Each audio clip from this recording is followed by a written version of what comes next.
Hi, good morning. ഇന്നൊരു special item ആയിട്ടാണ് വന്നിരിക്കുന്നത്. ഇതാണ് അമ്മക്കുട്ടിയുടെ അവിയൽ. അത് വളരെ ഫേമസ് ആയിട്ടുള്ളൊരു കാര്യമാണ്, നല്ല ടേസ്റ്റിയാണ്. ആര് വീട്ടിൽ വന്നാലും എല്ലാവർക്കും ഇഷ്ടപ്പെടുന്ന രണ്ട് കാര്യങ്ങളുണ്ട്. ഒന്ന് മോരുകറി, മറ്റൊന്ന് അവിയൽ. മോരുകറി പിന്നീടാവാം, അവിയൽ ഇന്ന് കാണിക്കാം. ഓക്കെ. സോ അമ്മ ഇവിടെ അവിയലിൻ്റെ പ്രിപ്പറേഷനിലാണ്. പച്ചക്കറിയൊക്കെ കട്ട് ചെയ്ത് വാഷ് ചെയ്തുകൊണ്ടിരിക്കുകയാണ്. അപ്പോൾ അതൊന്ന് കണ്ടിട്ട് വരാം.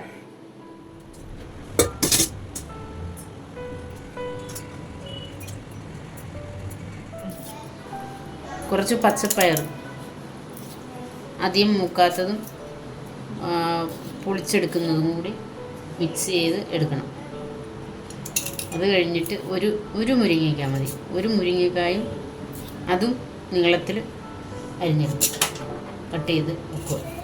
എന്നിട്ട് ഒരു വഴുതനങ്ങ, അത് മഞ്ഞപ്പൊടി വെള്ളത്തിൽ കഴുകി ഇടുക. അത് കഴിഞ്ഞിട്ട് കുറച്ച് കുമ്പളങ്ങ വേണം, കുറച്ച് കുമ്പളങ്ങ.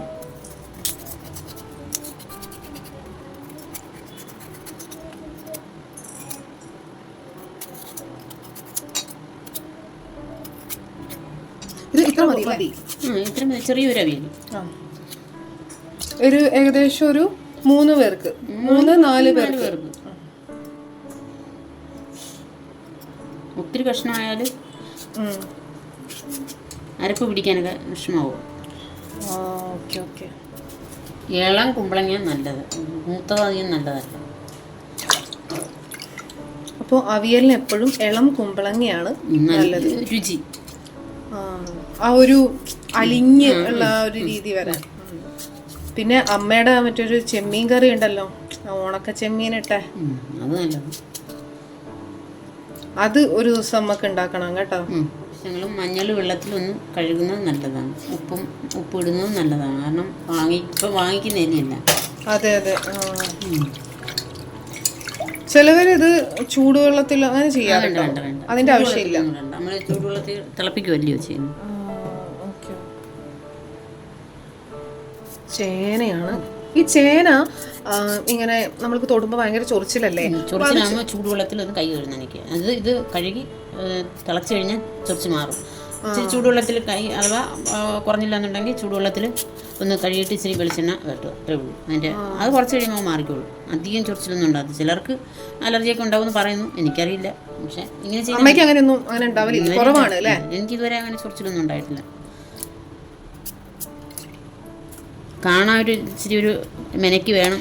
ഇതെന്താ അറിയോ, അമ്മ ഞങ്ങളോടൊക്കെ കട്ട് ചെയ്യാൻ പറയും. അപ്പം ഞങ്ങളൊക്കെ വളരെ അണീവനായിട്ടൊക്കെ കട്ട് ചെയ്യും. സോ അത് എപ്പോഴും പാടില്ല.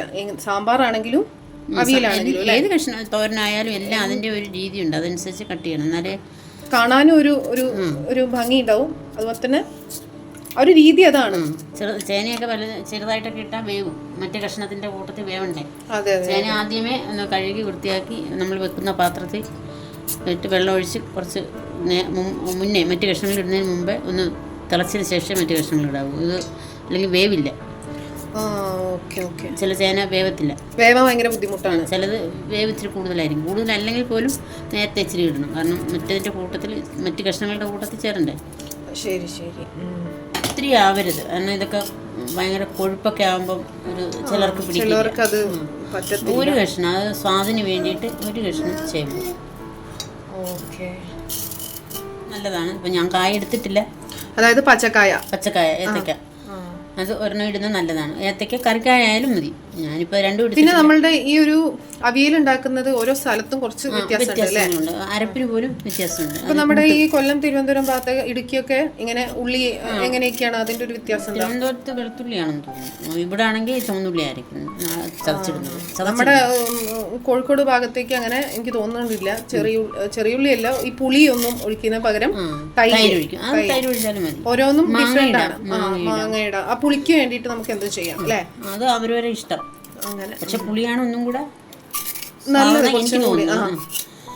തൈരിനേക്കാളും ഒക്കെ സാധ പുളിയാണ്. ചേമ്പ് അരിയുമ്പോൾ കുറച്ചൊന്ന് കട്ടിക്ക് ഇടണം, കാരണം മറ്റ് കഷ്ണങ്ങളെക്കാളും പെട്ടെന്ന് ഇത് വെന്ത് ഉടഞ്ഞു പോകും.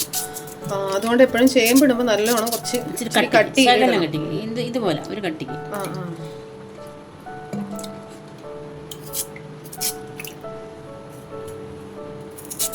ഒരു 5 മിനിറ്റ് മുമ്പേ ചേന കുറച്ച് വെള്ളത്തിൽ അടുപ്പിൽ വെക്കണം. ഇങ്ങനെ വിട്ടുന്ന് വേവട്ടെ. അപ്പോഴേക്കും നമുക്ക്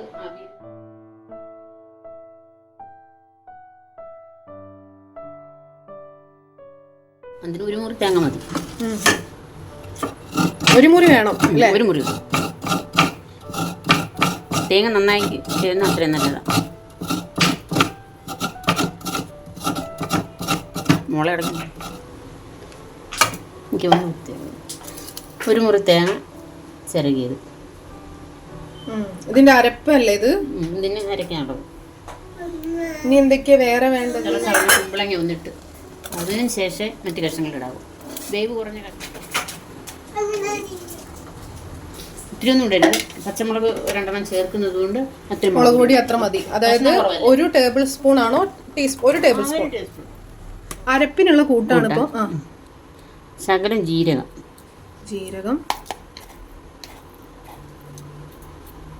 ശകലം ജീരകം. അതായത് ഒരു 1.5 ടീസ്പൂൺ ഒക്കെ മതിയാവും അല്ലേ? 1 ടീസ്പൂൺ മതി. 1 ടീസ്പൂൺ മതി. അത് ഇത് പിന്നെ വേണമെന്ന് പറഞ്ഞാൽ ഇത്ര ഉള്ളി വേണം. കൊച്ചുള്ളി ഇത്ര ഉള്ളി വേണം. പിന്നെ അതിൻ്റെ കൂട്ടത്തിൽ ഈ ഉള്ളിയുടെ കൂട്ടത്തിൽ ചതയ്ക്കാനാണ് ഇത്. കറിവേപ്പില 2 തണ്ട് ഇടുന്നത് നല്ലതാണ്. ആ ഒരു ടേസ്റ്റിന് വേണ്ടിയിട്ട് അല്ലേ? ടേസ്റ്റിന്. ഉള്ളി എടുത്ത് വെള്ളത്തിലിട്ട് കുതിർത്ത് അവിടെ വെക്കുക. ബാക്കി വന്ന എല്ലാ കഷ്ണങ്ങളും ഒന്നിച്ചിട്ട് പച്ചമുളകും ചേർക്കണം. ശ്രദ്ധിക്കേണ്ടത് പച്ചക്കറികൾ കൊണ്ടുവരുമ്പോൾ എല്ലാ സാധനവും കുറച്ച് നല്ല വെള്ളത്തിൽ കഴുകി ഉപ്പും മഞ്ഞപ്പൊടിയും, അതായത് എല്ലാ പച്ചക്കറി മഞ്ഞപ്പൊടി ഉപ്പ് ഇട്ടിട്ട് ജസ്റ്റ് ഒന്ന് കഴുകി വൃത്തിയാക്കി നല്ല സേഫ് ആയിട്ട് വെക്കാം. അപ്പൊ നമ്മൾക്ക് ആവശ്യാനുസരണം എടുത്ത് ഉപയോഗിക്കാം അല്ലേ? അതെപ്പോഴും ശ്രദ്ധിക്കേണ്ട കാര്യമാണ്. വന്ന ആടെയും എടുത്ത് ഫ്രിഡ്ജിൽ വെക്കരുത്. ഇതൊന്ന് കഴുകി ഒന്ന് ഈർപ്പം പോയതിന് ശേഷം, അല്ലെങ്കിൽ ഇളക്കരുത്. ഇന്ന് ഇളക്കി അങ്ങോട്ട് വെക്കുക. അത് എനിക്കുള്ളൊരു ശീലമാണ്. ഞാൻ എപ്പോഴും ഇരുന്ന് ഇളക്കും. അപ്പൊ ഇളക്കാൻ പാടില്ല. ഇളക്കി കഴിഞ്ഞാൽ അതങ്ങ് ഉടഞ്ഞ് കറി പോലെ ആയിപ്പോവും. അതുകൊണ്ട് അങ്ങനെ ഇട്ട് ഇളക്കരുത്. അഥവാ ആവശ്യത്തിന് മാത്രം അല്ലേ? നമ്മൾ ഇപ്പോൾ ഇങ്ങനെ ചെയ്തുകൊണ്ടിരിക്കും. അപ്പോൾ വെള്ളം വറ്റിപ്പോയാൽ ഇച്ചിരി ചൂടുവെള്ളം ഒഴിക്കണം. അല്ലാതെ പച്ചവെള്ളം തന്നെ ഒഴിക്കരുത്. പച്ചവെള്ളം ഒഴിച്ചു കഴിഞ്ഞാൽ പിന്നെ അത് വെള്ളം വറ്റി കഴിഞ്ഞാൽ ചൂടുവെള്ളമാണ് ഒഴിക്കേണ്ടത്. ഇവിടെ ഇപ്പോൾ ചൂടുവെള്ളം ഉണ്ട്, അതുകൊണ്ട് അമ്മ നേരിട്ട് അങ്ങ് ഒഴിക്കുവാണ്. പച്ചവെള്ളം ഒഴിച്ചു കഴിഞ്ഞാൽ പിന്നെയും കഷ്ണം ഒന്നും കൂടെ കല്ലിക്കും. അതുകൊണ്ടാണ് ഈ ചൂടുവെള്ളം ഒഴിക്കുന്നത്. ഇതിലേക്ക് ചൂടുവെള്ളം തന്നെ ഒഴിക്കണം. ഏത് സാധനം ഉണ്ടാക്കിയാലും ഇതൊക്കെ ടിപ്സ് ആണ്. ഒന്ന് ചതയ്ക്കണം. ഇതിലിപ്പോ തേങ്ങയും ജീരകമാണ് ഉള്ളത്. അതൊന്ന് ചതച്ച് അതിന്റെ കൂട്ടത്തിൽ ഈ ഉള്ളി നമ്മൾ എടുത്തു വെച്ചിരുന്ന കറിവേപ്പിലയും കൂടെ ചതയ്ക്കണം. ആദ്യം നമ്മള് ഒന്നിച്ചിട്ട് ചതക്കരുത്. തേങ്ങയും ജീരകവും ആദ്യം ചതക്കുക. പിന്നെ ഈ ഒരു ഉള്ളി കറിവേപ്പിലയും കൂടി ഇട്ട് ഒന്നും കൂടി നമ്മൾ ഇതിലേക്ക് പച്ചമുളക് ഇട്ടിട്ട് ചതക്കേണ്ട ആവശ്യമില്ല. വേണമെങ്കിൽ ചതക്കാം. ഇവിടെ അമ്മ ഇപ്പൊ മറ്റേ ഇതില് കറിയിൽ ഇട്ടത് കൊണ്ട് ഇപ്പൊ അമ്മ ഇട്ടിട്ടുണ്ട്. വേണമെങ്കിൽ ഇടാം, ഇല്ലെങ്കിൽ എരിവിനനുസരിച്ചിട്ട്. ഇങ്ങനെയാണ് അവിയലിനുള്ള അരപ്പ് വേണ്ടത്. തോരനേക്കാളും ഒന്നും കൂടെ ഒരുപാട് അരയാൻ പാടില്ല. ഈ ഒരു രീതിയിൽ അല്ലേ? തോരനേക്കാളും ഒന്നും കൂടെ തോരൻ പോലെ ആക്കി കളയരുത്. നല്ലതായിട്ട് ഒതുക്കണം. തേങ്ങയും ഈ നമ്മൾ അരച്ചതും കൂടെ നന്നായിട്ട്, ഉള്ളി അധികം അങ്ങ് അരഞ്ഞു പോകരുത്. അതുകൊണ്ടാണ് അങ്ങനെ പറഞ്ഞത്, ഒതുക്കിയെടുക്കണം. ശരി. കല്ലിക്കുന്ന സാധനങ്ങളാണ്. വെന്തിട്ടാണ് നമ്മൾ പുളി ഒഴിക്കുന്നത്. ഉപ്പും. ഏത് പച്ചക്കറി ആയാലും ഉപ്പ് നേരത്തെ ഇട്ടാലും പുളിയൊക്കെ നേരത്തെ ഇട്ടാലും വേവ് കുറയും. കല്ലിക്കും, കഷ്ണം കല്ലിക്കും. നമ്മൾ ഒന്നിച്ച് എളുപ്പമായിട്ട് നേച്ചറൊക്കെ ഇട്ട് കഴിഞ്ഞാൽ കഷ്ണം കല്ലിച്ചു. ശരി. അപ്പൊ അത് നമ്മൾ ഇതൊക്കെ വെന്ത് കഴിഞ്ഞതിന് ശേഷം മാത്രമാണ് ഇങ്ങനെയൊക്കെ ചെയ്യാൻ പാടുള്ളൂ. ഒന്ന് വറ്റണം. അല്ലെങ്കിൽ ഉണ്ടല്ലോ ഈ പുളിയുടെ വെള്ളത്തിലേക്ക് കഷ്ണം വെന്തു. ഇനി ഞാൻ ഇതിലേക്ക് കുറച്ച് പുളി ഒന്ന് ചേർക്കുകയാണ്. ശകലം, ഒത്തിരി ഒന്നും വേണ്ട കേട്ടോ. കാരണം ചിലർക്ക് പുളി ഇഷ്ടപ്പെടത്തില്ല. എന്നാലും നമ്മൾ ഈ തൈര് ഒഴിക്കുന്നതിനൊക്കെ പകരമാണ് ഇവിടെ പുളി ഒഴിക്കുന്നത്. നല്ല ടേസ്റ്റ് ആണ് കേട്ടോ ഈ പുളി ഒഴിച്ചാല്. കാരണം വേറൊരു ടേസ്റ്റാണ്. ഉപ്പ് ഇടണം. ഇവിടെ ഉപ്പിന് എന്താ ഈ കളർ? ഉപ്പും പുളിയും കൂടെ ഒന്ന് പിടിക്കാൻ വേണ്ടിയിട്ടാണ് ഇപ്പോൾ ഞാൻ ഒന്ന് ചേർത്ത് ഒന്ന് ഇളക്കി നടക്കും. ഒരു 5 മിനിറ്റ് ഒക്കെ വേണോ? വേണ്ട, 2 മിനിറ്റ് ഒക്കെ മതി. നടച്ച് വെച്ചൊന്ന് അതിൻ്റെ ആ രസം ഒരു മണം വരും. ആ മണം ഒരു അരപ്പ് ചേർത്തിട്ടില്ലല്ലോ. പക്ഷെ ഒന്ന് അടച്ചു വെച്ച് 2 മിനിറ്റ് കഴിഞ്ഞിട്ട് അരപ്പ് ചേർക്കാം. ഇങ്ങനെ മേളിൽ വെച്ചിരുന്ന് ഇട്ട് വെക്കുക.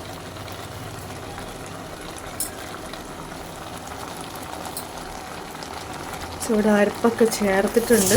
ഇനി നല്ലോണം ഒന്ന് മിക്സ് ചെയ്യണം. ഇച്ചിരി വെള്ളമൊക്കെ ചേർത്ത് അവിയലെന്നല്ലേ പറഞ്ഞു, ഇച്ചിരി വെള്ളം മതി. എന്നിട്ട് നമ്മളൊന്ന് ഇത് ഇളക്കി യോജിപ്പിക്കണം കഷ്ണങ്ങളുമായിട്ട്. ഇതിങ്ങനെ വരുന്ന സമയത്ത് നമ്മൾ തീ ഒന്ന് കുറച്ച് ഇനി ഇതിലേക്ക് നല്ല നാടൻ വെളിച്ചെണ്ണ ഒന്നിച്ചിരി ഒന്ന് തൂവി കൊടുക്കാം. എന്നിട്ട് ഒരിച്ചിരി 1 മിനിറ്റൊക്കെ ഒന്ന് ജസ്റ്റ് ഒന്ന് ചൂടാക്കിയിട്ട് ഏകദേശമൊക്കെ ആയിട്ടുണ്ട്. കറിവേപ്പില ഒന്ന് മുകളിലൊക്കെ തൂവി കൊടുത്ത്. അപ്പോൾ ഇതാണ് നമ്മുടെ അവിയൽ. ടേസ്റ്റ് ചെയ്യാൻ കിട്ടിയിട്ടുണ്ട്. എങ്ങനെയെന്നുള്ളത് പറയാട്ടോ. ഇതാ എനിക്ക് ഇവിടെ കഴിക്കാൻ കിട്ടിയിട്ടുണ്ട്. ടേസ്റ്റും ഒക്കെ എങ്ങനെ ഉണ്ടെന്ന് ഇങ്ങനെ എടുത്ത് ഇച്ചിരി ചൂടുണ്ട് കേട്ടോ. അപ്പം